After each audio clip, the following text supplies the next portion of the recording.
Hey Waffle Gang, I do hope you are well. My name is Mark and today we're checking out some more Reddit stories, and if you do love a Reddit story, why not consider hitting the like, subscribe, maybe that notification bell too, and let's crack on with today's first story. Much love, guys. Now, today's first story comes from the Am I the Arsehole subreddit. It has trigger warnings on it of ableism and disability discrimination. So, as always, if you do want to skip it, please feel free to do so. Timestamps are always down in the description and along the timeline below. Thank you. The OP is Pearl Wedding Issue, and it's titled, Am I the Arsehole for holding my grandmother's pearls hostage if my partner can't go to my sister's wedding? Using a throwaway as I don't want this on my main Reddit. I, 37 female, have been seeing my partner, 38 male, for 4 years. He's born with achondroplasia, apologies about that pronunciation, I did try finding it, and is a little person. I come from a family who holds some ableist views. Some views I internalized too when I was younger, and I tried to move past as I got older. I am the first to say I wasn't perfect either. When I met my partner, we started as friends, and my family would often make comments when he wasn't around. When we started to date, jokes were made about how I must feel desperate and had given up. My partner is a fantastic man, the best I've ever met. He's funny, charming, kind, and so loving. I often tell people it's no different than a short girl dating a 6-foot-tall guy, so who cares? My family and I clashed for 2 years over him. I fought with them constantly and ended up greatly limiting contact with most of my family if they couldn't accept him. He always tried to talk me out of this, that he could take it and they were just closed-minded idiots, but I don't think he should have to put up with that. The one I've kept in constant contact with is my sister, 35 female. She also had misgivings about my partner, but once she got to know him, she moved past it. She's getting married in June, and the plan was for me to loan her our grandmother's pearl necklace, as she felt it would go with the dress greatly. It was left to me. She got our grandmother's sapphire ring. She messaged me 2 nights ago to ask if I'd not bring my partner to her wedding. She likes him, but she knows it'd cause drama at her wedding, and she doesn't want that tainting her day. I got upset at this and told her if he wasn't going, I wasn't either, as he is my family. She asked me to just suck it up for the day, and it was better to keep the peace. I lost my temper at this, and made it clear to her that she could invite us both or neither. I also made it clear she wasn't getting the pearls if he wasn't coming, that she was a grown woman and she needed to stop caving into our family and put her foot down for her own views. She accused me of holding the pearls hostage so I could get what I wanted, which hurt me, as it seems she cares more about the pearls being there than me with that comment. I know it's her day and she doesn't want our family making comments, but I don't see why my partner, who has never been anything but kind to her, should be the one to suffer. He's upset over this, though, telling me I might regret not going, and he doesn't want that for me. Am I the arsehole over this? Should I just go, or give her the pearls for the day and not go? For me, they're OP's pearls, full stop, and that's it. Why should she happily lend something meaningful to help create the perfect wedding moment for a family that's disrespecting her partner? If you was to go along with this, you'd just be enabling their ableism. And this is not about control or anything, it's just about respect. If they can't respect OP's relationship, why should she go out of her way to support theirs? And if anything, like a lot of these stories, the pearls are just literally highlighting the issue and are not the issue themselves. Tight Decision says not the arsehole. The pearls are a family heirloom that belongs to you. Loaning them is a gesture of closeness and support. If she is unwilling to support your relationship or stand up to the family's bigotry, she doesn't really get to reap the benefits of that closeness by wearing your jewelry. Hope says thank you. I just feel like loaning her the pearls while she's actively excluding my partner is wrong. Commenter says, you called them your grandmother's pearls, but they are yours. You're not keeping the pearls hostage. You're using your own property as you see fit. If your sister is making you feel unwelcome at her wedding, you didn't have to let her use your property. This isn't the only pearl necklace in the world. Not the arsehole. Opie says they are mine, you're right.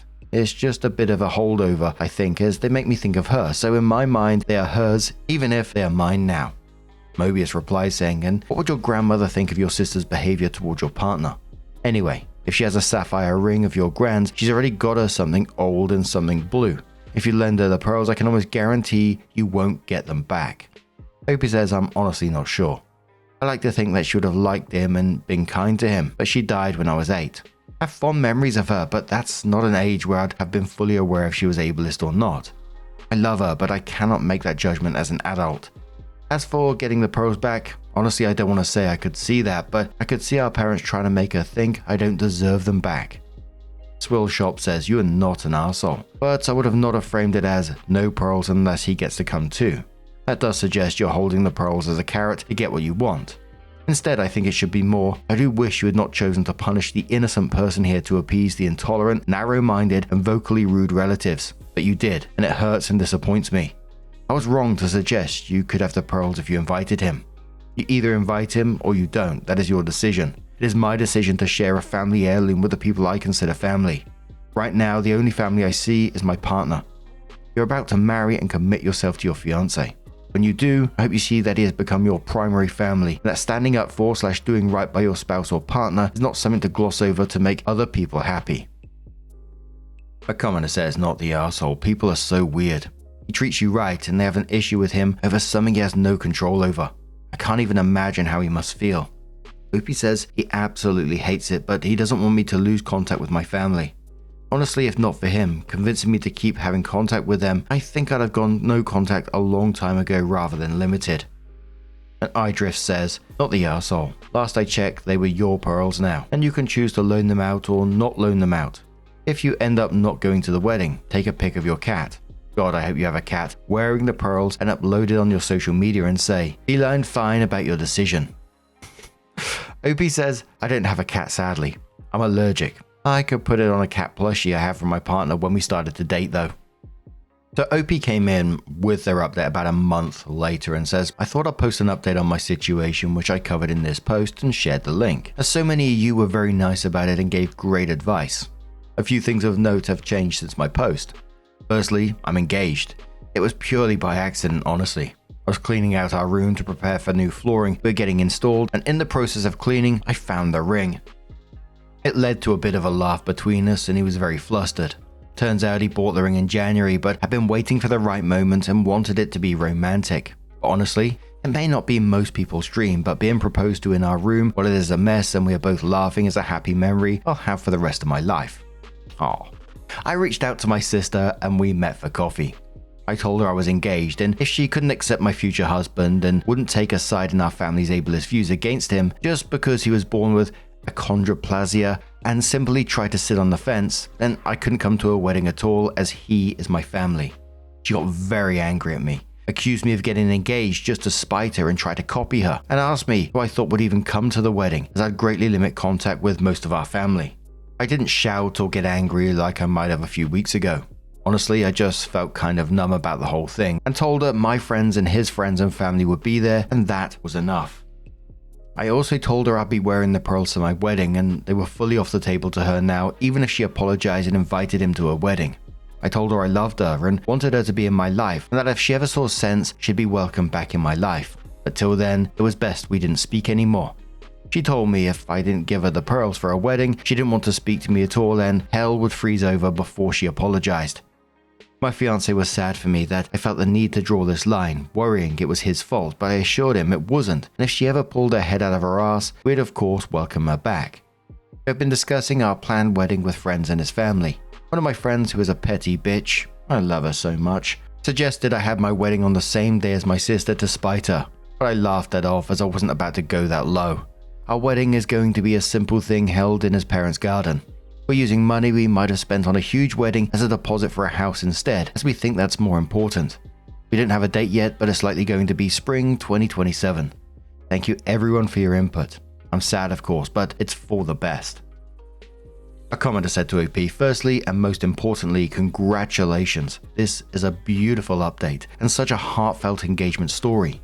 Your soon-to-be husband sounds like a good man, but he is indeed truly blessed to have such a life partner. It's not to be overlooked or taken for granted how having such a loving, respectful and trustworthy spouse can truly make your life magical. I hope you have a wonderful wedding, but may your days afterwards fill you with so much joy.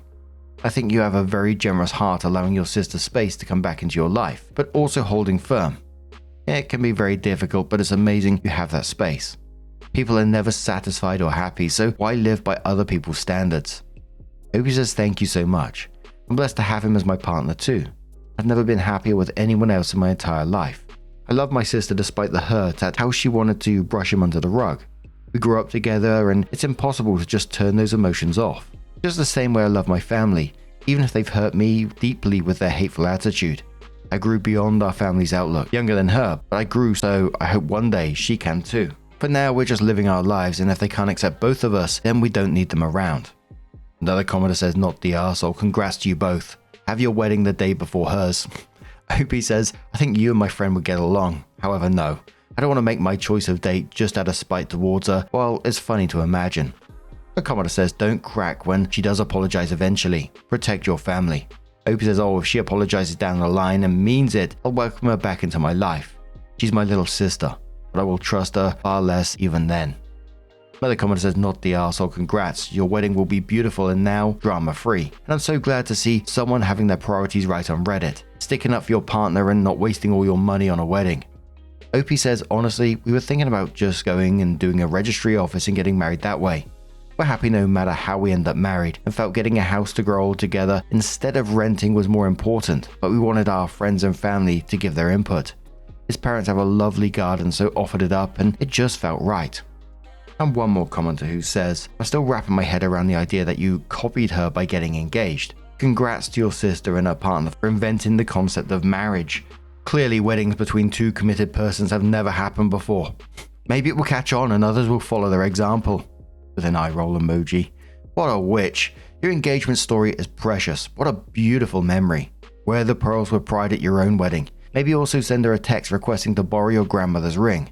Stir up some shit. Opie says, "I honestly didn't get that at all. I suppose in her mind, because I got engaged while this drama was going on, I was copying her and getting married to make a point, as if that is the reason enough to make a lifelong commitment. Never mind, he bought the ring months ago. Oh my god, the text idea of asking to borrow a ring made me choke. I have to send that to my friend. She will love it. Thank you." And like the commenter said, absolutely huge congratulations on your engagement. And I think your story of finding the ring and you two having a laugh in that room together while it's, all chaotic and stuff is an absolute lovely memory and a perfect way to get engaged in my opinion. It's a shame that your sister did choose to double and then triple down in the end, but in some ways, not really a surprise. But it sounds like you got good people around you in terms of your partner's family, your fiance's family, should I say, and your friends and chosen family around you. And I think that is a beautiful thing. But what do you guys make of this situation? Let us know your thoughts down in the comments below. And let's move on to another story. Now, our next story comes from Unlikely Custard 8277 from the Am I the Arsehole Here subreddit, and it says, "Am I the arsehole here for refusing to change my kid's name despite it sounding like a slur to my mother-in-law?" This started a few weeks ago, but I'd never used Reddit before and wasn't sure how to do one of these. For context, I'm mixed race, white and Middle Eastern from my mum. My mum had been Hebrew but changed denominations after moving to America and meeting my dad. My husband and his mum is African American. I, 32 female, have recently had my first baby. I'd given up on love when I met John, 40 male, a year next week. What started as a one-night stand, then following encounters, turned into a shotgun wedding. But we weren't upset about this. John hadn't had many girlfriends before and he claims he was happy to settle down. Had much the same feelings. We got married in August and I met his mother 2 days before our courthouse wedding/yard party. She was honestly one of the most amazing people I'd ever met. I never had a mother of my own really, and she was everything I'd ever wanted. She planned my baby shower, surprised me with a birthday party, and so much more during the pregnancy. I went into labor a week early, in mid-March. She and the rest of his family stayed away and let us update to them on our time. My beautiful baby girl was born March 19th at 2:19 a.m. This is where the issue starts. That same day around lunch, we let John's mum and stepdad come visit. We'd had several names picked out, some of which mother-in-law helped me choose. However, I looked into my daughter's eyes and knew her name. Context, my mum's name was Nessa, Nessa. She had been a wonderful lady I'd never been able to meet. So I chose Nissa instead, said like Nissa, Nissuh. My mother-in-law said nothing at first. She took photos, hugged my husband, was going on about how pretty our daughter was, but never said anything to me. I'd not noticed at the time. I'd been exhausted and out of it and had left soon after. My husband said something to his mum about it after they left over text, and my mother-in-law went off about the dirty slur-like name I chose, and said I was disrespectful and racist for not asking her first. What? My husband waited until we were home to tell me about this and asked if this was a hill we were willing to die on. I was shocked. He loved the name when I brought it up. He says his mum is right and is 2 letters off from being the exact word. Only it's not the word. He slept on the couch. I hoped over the last few weeks she would get over it along with him. He eventually conceded it was a dumb request and stood his ground to his mum. She came over the next day while he was at work and told me either I change it or she'd tell my husband our baby isn't his. I ended up crying and she left, but I texted my husband and in a group chat after and told them there's no way in hell I'm renaming my 3-week baby and told my husband what she said. Of course, she denied it. It started another fight with my husband and he hasn't slept in the bed for a week now. He keeps telling me I'm being overly sensitive over a name and that I'd never even knew my mum, so it doesn't matter. So am I the asshole here for refusing to rename my baby because my mother-in-law thinks it sounds like a slur? Is it worth fighting for a name when I can just pick another because she's not even that old? I feel backed into a corner and starting to feel like my husband is right and to give in to his mum. He keeps telling me he thinks the name is wonderful and beautiful but not worth the drama. Maybe this is how mums are. Edit. It felt strange to me to name my baby Nessa because I did not know my mother. I wanted to honor her still. Nissa was a name they considered for me before meeting me and making their decision.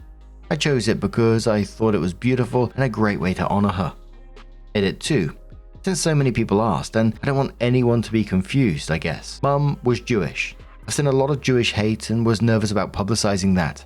Her family converted to Judaism at some point, maybe, possibly, according to my father, and eventually she became a Christian because that's what my father was when they married. Also, thank you to everyone who makes respectful comments. Thank you to the people who respectfully told me a different perspective. I'm overwhelmed by the amount of love I've received. I finally had enough and my husband slept in the bed last night. He told me he really liked the name, but his mum wasn't going to let it go. So I decided to have his mum and co for dinner tomorrow night. Let's see how that goes. A commenter says, that's a very common Middle Eastern and South Asian name. I know 3 people myself who have that name. Not the arsehole. Commenter says, I was going to say, it's not like that's not a name. Pilot says, Opie should be more concerned that her husband apparently lacked enough of a spine to back her up. He was perfectly fine with the name until his mother went off about it. That's the real problem here. Fancy says this is probably a contributing factor why at 40, husband hadn't had many girlfriends. Commenter says, full stop on the I never met my mum so it doesn't make a difference. That is not something a loving husband would ever say to his wife. I can see mother-in-law becoming an issue. If I were in your shoes, I wouldn't back down. I don't see how Nissa is even in the same fucking universe as the slur other than it shares 3 letters. And for mother-in-law to pull the do what I say or I'll implode your marriage and tell my son the baby isn't his card. What the actual fuck? I don't know. I get a bad feeling about them. If you change your name, it only keeps the peace with people like her for so long. She'll find another thing to control, then another thing. Your life will be hell if you allow her to dictate your decisions. And your husband has no backbone. If I were you, I'd keep the name and if they don't like it, tough shit. She won't see a granddaughter. I don't take kindly to people who try to control me. You are not the arsehole, but they sure as hell are. ETA, thank you for the rewards, fellow Redditors. I appreciate you. I sincerely hope this makes OP take heed to what we've all said. This issue will snowball, and she won't win no matter what she does, but I hope she chooses herself and her daughter. Wisher says, I knew a girl named Nissa in school. She was lovely, and I don't remember anyone making fun of her name or connecting it to a slur.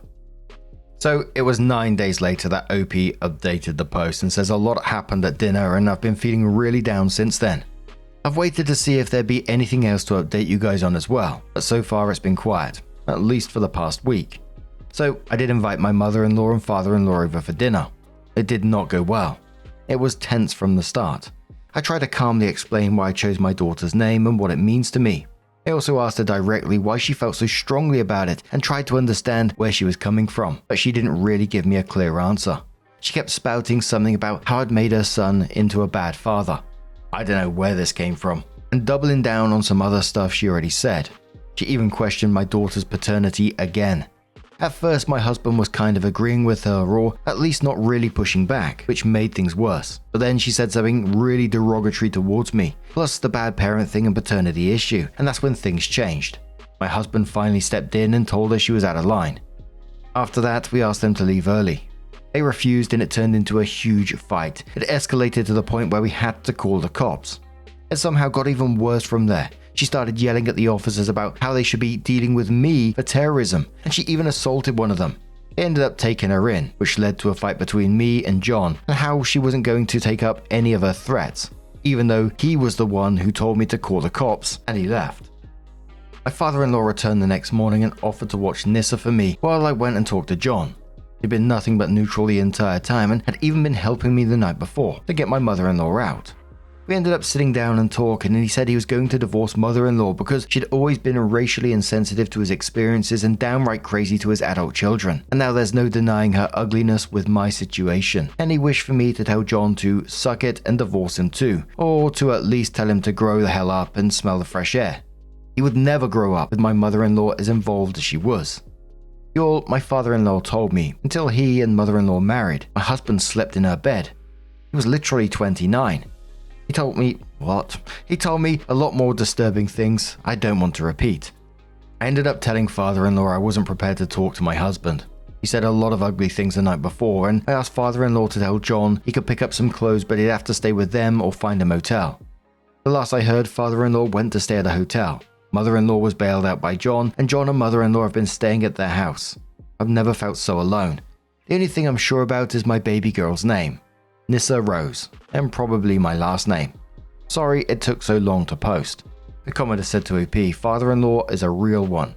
Hope you're able to keep him in your and Nissa's lives, but run. Sleeping in mummy's bed until you're 29? Nope. Take your father-in-law's advice and take your kid and run. Max says, when a parent tells you to leave their child because you're too good for them, well, leave them and go. No Four says lawyer up. You need to document that he abandoned his father's duty and stayed with his mum. It's disgusting how she groomed him, but there's nothing you can do besides leaving. That's it. And one more that says, yeah, this guy wasn't remotely ready to be a husband or a father. The way he treated you is appalling, and he will never be a partner to you or a functional dad to your baby. Sounds like you had a whirlwind romance, and the scary weird stuff didn't come out of him until he locked you down with a pregnancy and marriage. Unfortunately, divorce is the only sane path forward. You're young and have plenty of time to find happiness and stability for yourself and your little girl. I was getting towards the end of that one, and when father-in-law came back into the house, I thought, oh no, he's not going to take the baby and sort of disappear or something along those lines, is he? That Reddit brain was kicking off.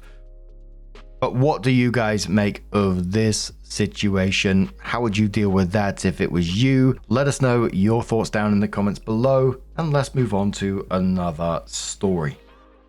Now, our final story is coming from our very own subreddit, r/Mark Narrations. There's no update on it as yet, but from Glitters Bloomy XO, who says, am I the asshole for filing for divorce after I found my husband had been lying about his entire background since before we met? My husband and I have been married for 11 years. Good marriage, genuinely. We built something real together. We have a life I was proud of, so I trusted him completely. About 6 weeks ago, something came up at a family gathering. One of his relatives I had never met before said something offhand about where he grew up, mentioned the neighborhood, mentioned the school, and none of it matched anything he had ever told me. I did not say anything in the moment, but I brought it up on the drive home. He got quiet in a way that told me immediately it was not nothing. It took 2 weeks of conversations to get the full picture. The version of himself he had presented to me when we met was largely constructed. He did not grow up where he said he did. His family background was not what he described. The story he told about his childhood, the one that made me understand why he was the way he was, why he valued the things he valued, why he had the relationship with his family that he described, most of it was not true. He'd built a version of himself that he felt was more acceptable and had shown me that version from the very beginning. He said he grew up ashamed of where he came from and who he was, and by the time things got serious between us, the story had already taken on a life of its own, and he did not know how to go back. I've sat with that. I genuinely tried to feel compassion for the person who felt he had to do that. I keep coming back to the fact that I did not fall in love with a version of him. I fell in love with a story he wrote about himself, and he let me build 11 years of marriage on top of that story without ever once saying, actually, let me show you who I really am. I told him I needed to separate. I've started the paperwork. Am I the arsehole? Goldie Butterfly says to the OP, you did not marry a man with a complicated past. You married a character he wrote, and he let you love that character for 11 years without ever trusting you enough to show you the real one. Commodore says, if this is your deal breaker, you have that right, but this seems salvageable. Your husband is damaged. His lies weren't to be cruel, to get away with something or for no reason. He lied because he doesn't see who he is. He hates a large part of himself, and instead of dealing with it, he hid it away. As to you loving him, it doesn't matter who he was when you met and married. People grow and change over time. You've had 11 years of living with this man. His actions each day have shown you who he is, and you loved him for that, not his background. He needs help, obviously, but if you spent 11 faithful years loving you and keeping you happy, isn't that worth the effort to save your marriage? Another commenter says, I know the betrayal cuts deep, but that's still the man you've been together with happily for over a decade. What he lied about seems to have been superficial details if you've been seeing his family on occasion for over a decade as well and not found any discrepancy until now. I get the points where you think the lies are the foundation of how you knew him as a person, but it's just that the face of why he held such beliefs was different, not that the beliefs are different. I think right now you're angry because of the deception that cuts as betrayal, but while you should take time away to yourself and demand he put himself in therapy to face why he upheld those lies all the way to the altar and a decade more, I don't think you should rush into filing divorce. This is a rather serious and shocking, sudden situation for you, and you could also benefit from a therapist to process it. After that, reassess and fully hear out how things were from his end. Take that in and decide whether you can forgive it and not always doubt he's lying about something, or if you truly wish to end your marriage of over a decade. Hazy says, not the arsehole, maybe don't divorce yet though. Definitely take time and maybe therapy so that you can see if maybe the person you have now is really him outside of what he told you. You might be able to get to know each other. Commenter replies saying, I can see this point of view, but devil's advocate here. How will she know that whatever he tells her next will be true? This may be bigger than him, her, or them. Therapy for years may not fix it, and then what? She's wasted years of marriage and therapy with this person she doesn't know, and should be trying to save a marriage that doesn't exist. In her shoes, I would probably feel the same way about just cutting ties right here and moving on with my life. As broken as I may be at that point, it may already have done enough damage to her that she will likely have trouble trusting anyone again. And is it really worth trying to save something that wasn't really there? I guess you could say that he has truly loved her all this time, that as a person he's been good to her and good in their marriage, that he didn't want to hurt her by bringing up the truth so late in the game, but marriage, long-term partnership, is more than just being in the moment. It's about building on a strong foundation, constantly adding moments and memories to that foundation and putting bits and pieces of our past into those memories to make them special. I just don't see how he could recover from this. Maybe they could start all the way over. She is the only one who would know whether she could trust him to be honest with her, and it sounds to me like she's very understandably hurt. This revelation has cut deep enough that the relationship is irrevocably broken. I think she needs to move on and start the healing process if she wants to start to feel whole again, or have any hope of having another long-term partnership or marriage again, which is absolutely not necessary by the way. This all just sucks. I'm so sorry, OP. Definitely not the arsehole, and please take care of yourself. And I was kind of getting both sides of the comments here, and it's a really difficult one, isn't it? Because this isn't just, he had a complicated past or he changed a few details. He maintained this narrative for who he was for over 11 years. That's not just a mistake, that's sustained deception, right? And the hardest part isn't even the lie itself, it's what it's done to the trust and what it could do to the future of their relationship, because now everything becomes questionable, not just his past, but what else has he changed? What parts of him were real? What parts of it, were part of his story? And how do you rebuild that trust when, like the commenter said, the foundation was never solid to begin with? And of course, people pointing out that they've had years of what sounds like a good marriage, and that's fair, but she had a good marriage with someone she believed she understood, and now she has to face the fact that some of it wasn't real. I think it's one of those ones that's going to come to a very, very personal decision on how they can move forward, etc. Like OP, is she ever going to be able to trust him again? Is she ever going to believe, or is she always going to be questioning? Would therapy, together or single or both, help them to go forward? Like I said, in a lot of these stories when trust is broken, I'm not giving advice here because I really don't know what to say, but for me, like when trust is broken in a way, I'd find myself questioning the future. Like every decision that's made, you know, am I hearing the truth here? Am I not? And that might be a me problem, but it certainly wouldn't be a healthy way to move forward in a relationship thinking along those lines, would it? But OP might not be like that at all. So now I'm going to turn this one to you guys. What do you guys think about this one? Do you think you're divorcing this? Would you be able to move past it? Maybe with therapy of some sort? Maybe you wouldn't see it as an issue at all. Let us know your thoughts down in the comments below. Now, just a huge thank you for being here today, getting involved in the stories, your love, your support, your time. It always means the absolute world to me. So thank you so much for being here. Truly, it's absolutely amazing. And hopefully I'm going to see you in the next one. Take care and much love.